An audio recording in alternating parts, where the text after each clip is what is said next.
So things appear to have reached a point where people hesitate to use the pronoun I. A handful of artists and other loners aside, the world seems to be sinking in a sea of mushy comradeship, where we pretend that all achievement comes from and belongs to us, the collective. But let's get one thing out of the way first. This is not some egocentric argument for extreme individualism. Organization is central to humanity. If there was no tribe, there would be no human individual either.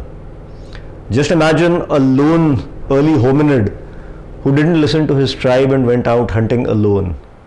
I'm sure he would have been eaten up quickly by the lions and the bears. And he might have even felt a little silly towards the end, not having gone out with his tribe. And the tribe would have said, good riddance. That's how tribes are. But we have to admit that people don't know where to stop with a good idea. They stretch it and they stretch it till it becomes a noose around everybody's neck.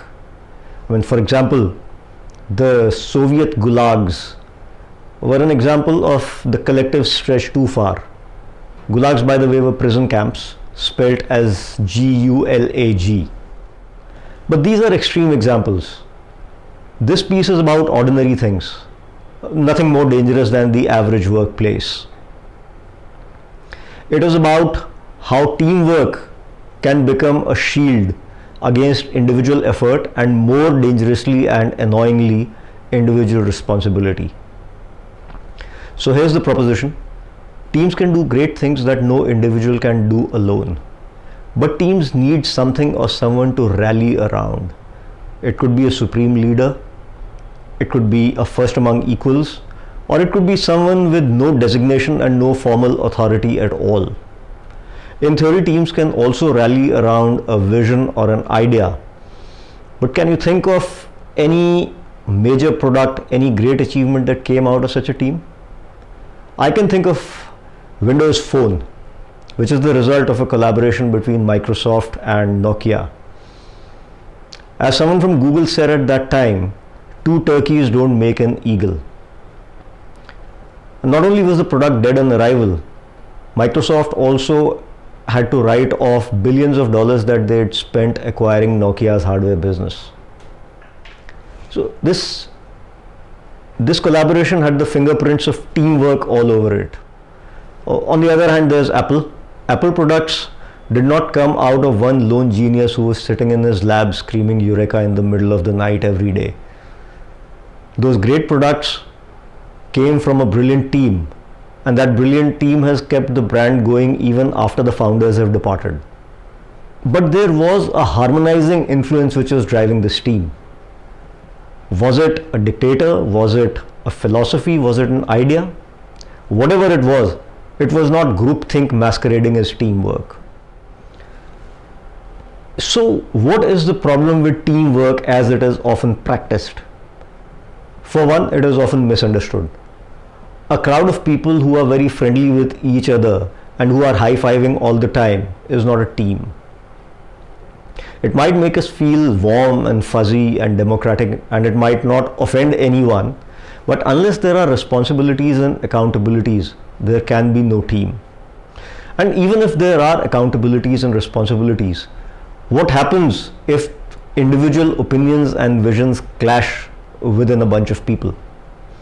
Are we going to clobber each other on the head? Or are we going to come up with a solution or a product which is designed by a committee? I'm sure you have heard of this one.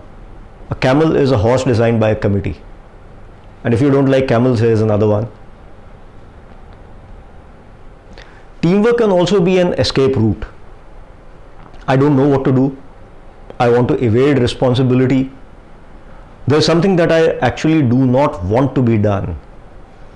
So I get together a bunch of people who neither have the capacity nor the power to do anything and put them in a room. That is not teamwork. Teamwork happens when someone takes the pain to define and clarify objectives and gets people to buy into them.